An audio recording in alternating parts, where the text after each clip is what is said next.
বঙ্গোপসাগরে তৈরি হওয়া নিম্নচাপটি শক্তি বৃদ্ধি করে সেখানেই চলতি বছরের প্রথম ঘূর্ণিঝড় সৃষ্টি করছে। শুক্রবার জানিয়ে দিল কেন্দ্রীয় আবহাওয়া দপ্তর। ঘূর্ণিঝড়ে পরিণত হওয়ার পর এর নাম হবে মোন্থা, থাইল্যান্ডের দেওয়া।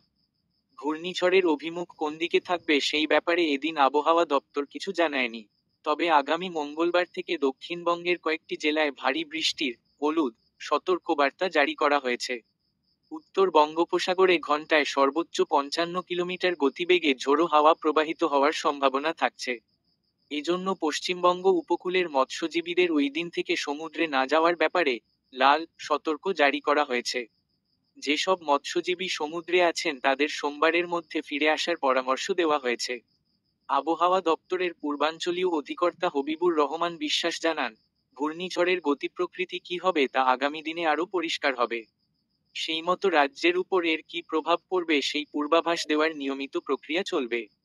তাতে দুর্যোগের মাত্রা এখনকার পূর্বাভাসের থেকে কমবে কিংবা বেশিও হতে পারে।